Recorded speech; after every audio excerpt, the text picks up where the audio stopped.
fast that was. Sometimes every now and then you just gotta drive this car and give it a good pull or two. Because it just puts a smile on your face. There's so much power that this car has. So 1 year with my 2015 BMW M235i. I honestly cannot believe that it's been a year already that I've owned this car for. And man, what a year has it been. I think I finally owe you guys a proper, in-depth, and full review on this car.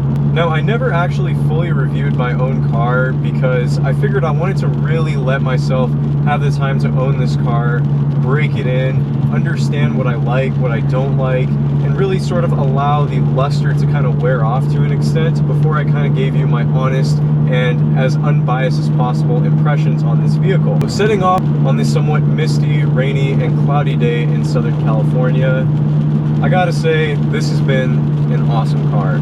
If you're somebody that's looking for a sports car with a budget of around $22,000 to $28,000 and want something that's fun, practical, easy to daily drive, and just has a lot of appeal overall, I'm not even kidding when I say the M235i might be one of the best cars to fit that criteria. The fact that you can buy one of these cars in rear-wheel drive or X-Drive, if that's something that you want, the all-wheel drive variant. It has a 6-cylinder turbocharged engine, lots of power and torque to really satisfy that power need, a very fast transmission, or the ability to option a manual gearbox in, and just lots of practicality and daily drivability. Factored into everything, this car is an excellent package, especially in the used market. I'm really not sure if there's anything that offers such a nice blend of daily driving and sporty appeal in one car. And through the past year of owning this car, it's been so much fun to drive. I mean, the fact that I can just get in this thing every single day, drive it to its limits, hop in the canyons, tear them up, go on a racetrack, and then come back and do a daily commute on the freeway is just so special to me that this car can kind of just do everything. It is very comfortable as well. The M235i is fitted with EDC suspension, meaning the shocks are electronically adaptive. So based off the driving mode that you're in, they will adjust the stiffness and the dampening as well as the rebound.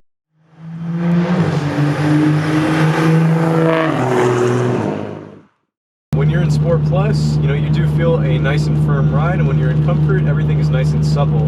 My car is lowered on a set of H&R Sport Springs, which definitely adds the sporty appeal and driving characteristics of this car, which I think is a very big must.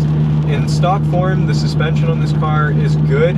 It definitely handles pretty well, but with the standard 2 Series suspension and the springs, one thing that I realized I really changed when I added the springs to the car was actually the steering feel. You get a lot more feedback from the road translated into the electric steering rack, which is something that is pretty nice because this electronic power steering rack has been improved for the M235i, but it's still nowhere near what a hydraulic rack should be like.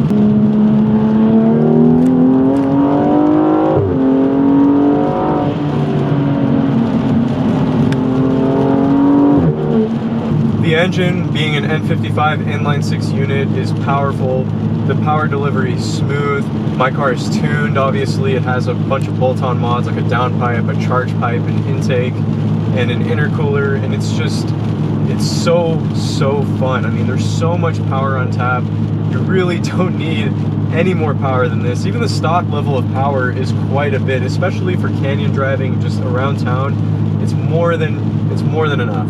And while this car is an M performance vehicle, it is not a full M, it definitely offers a very, very fun driving experience, and there's a lot of thrill to be had with owning one of these cars. Even though it's a 2 Series and the curb weight is around 3,400 pounds or so, it feels much lighter than that. It feels very, very tossable. When you're driving it, especially through back roads and taking this car on turns and things of that nature, you really sort of feel this light, playful chassis that really just kind of wants to be tossed around, and it doesn't feel like there's a lot of heft in this car. And that's really nice because this car is kind of big given its size. I mean, it is the same proportions as the E46 3 Series, you know? So what we would consider a 3 Series back in the day is what the 2 Series, or the baby car that BMW now calls it, is. Now, I'll be touching on the driving characteristics and impressions on this car in just a little bit, but I wanted to talk about a few other things. For one, this interior. The BMW F Series has a really nice interior. Now, a lot of people dinged BMW on their interiors with the F chassis because they just didn't feel as high quality in comparison to the competition, and they just weren't as, you know, softly padded and supple as something like an Audi or Mercedes. And while I do agree to some extent, I think some of these materials could have been a little bit nicer, and there is quite a bit of plastic in this interior. I really like it. The overall layout, the design of the F-Series interior is so clean, it's classy, it's simple. It's what I like to call a no bullshit interior. You have your tachometer gauge, your speedometer gauge, you have a nice iDrive infotainment system, and you have everything that you would need. Your climate control, you have these nice solid feeling rotary dials for the dual zone climate, a nice rotary volume knob, these touch sensitive radio preset buttons, and then you have your iDrive controller and your driving mode rocker switch all within the range of your arm. And it just makes it so easy to control everything, to go about the ergonomics of this interior, and it's comfortable. You have nicely padded seats with nice quality Dakota leather. They do have a good amount of bolstering, especially for your torso as well as your thighs. And everything's nice. Everything just has a premium feel. I love the steering wheel. It's one of the nicest wheels that BMW has ever come out with for their sports cars, and very prominent, high quality feeling paddle shifters that have a nice click every time you hit the paddle. There's a lot to like about this interior, especially when it comes to comfort and ergonomics.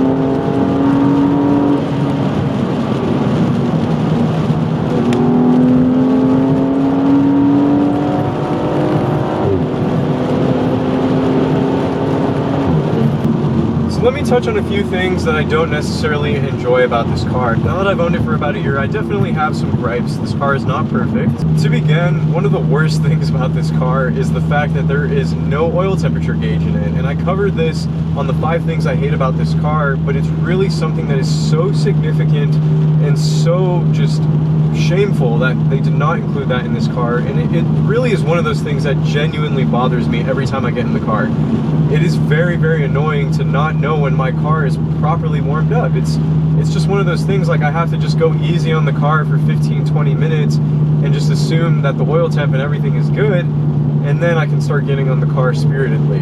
Additionally, the braking feel is one of the biggest downsides on this car. Now it's interesting because this car actually shares essentially what is the same unit as the brake caliper on the F80 M3 and the F82 M4, as well as the M2. They have 4-pot calipers up front and then 2 pistons in the rear. And you would think, you know, there's a nice solid pad, good brake fluid, and nice caliper on there, but there's just something about the brakes that just feel kind of mushy and just don't give you the bite that you're kind of looking for, especially when you're doing high speeds in this car.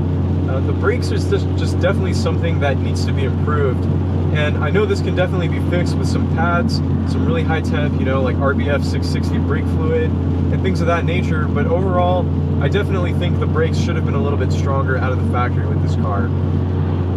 The steering in the M235i is pretty good for an electric power steering rack, especially given when this car was introduced back in 2014. I think given that it uses an electronic steering system, it really isn't that bad.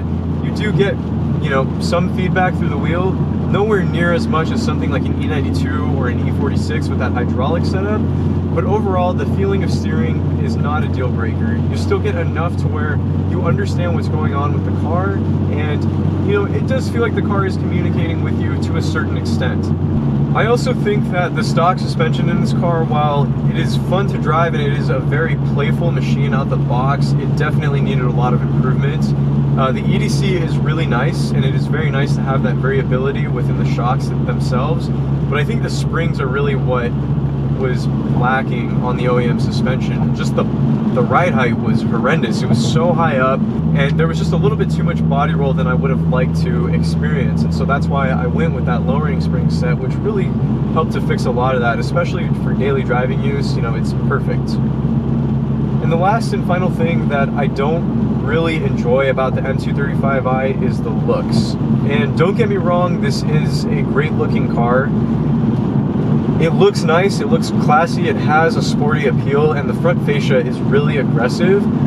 But there's just something about the car that is missing a wow factor to it. You know, it really just doesn't have the width or like the girth of what a BMW M car has. And unfortunately, it just kind of has this very narrow body look that isn't the most attractive, I guess you could say.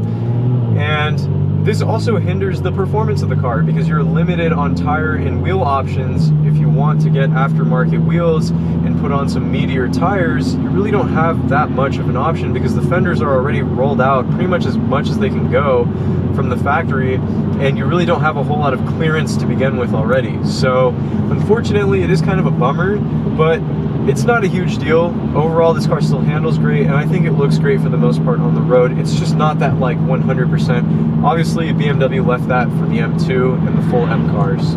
Now let's talk about reliability and durability. This is a big thing, especially with a BMW, a German or European sports car. What is the reliability like, and how has my experience been personally? I picked this car up with 45,800 miles on the odometer when I purchased it about a year ago, and currently it's sitting at 57,127 miles on the odometer. So I've put a little over 11,000 miles or so on the car, and I've had zero issues, nothing. Even with the tune and bolt-on mods and all the fun that I've had with it, no issues with the car. I've just done routine maintenance like oil changes and brake pads and stuff along those lines, but nothing else has happened. I haven't had any electronic issues. I haven't had any mechanical issues. I've never had a low oil level light come on the iDrive system. And so I'm very, very pleased in that sense, and that has really brought the ease of ownership of this vehicle tremendously high, because it's been great, and I feel confident to take this car out without having many issues with it or running into problems. And I'm really speaking about this because I came from an N54 powered BMW 335i, which just had a plethora of issues. It was a fun car, but lots of problems with that thing. And this car has been great, so very, very thankful for that, and it's just been such a wonderful car to own. Very, very well built piece of kit. I hope that sums up my thoughts and ownership experience on this car for you guys. I hope I brought a lot of insight as well for any of you who may be looking into an M235i. They're really, really awesome cars, super, super fun to drive, and you really can't go wrong with them. They're awesome. So please be sure to give me a thumbs up on this video, as well as subscribe to the channel if you're new here. Thank you all for watching, and I'll catch you in the next one. Take it easy.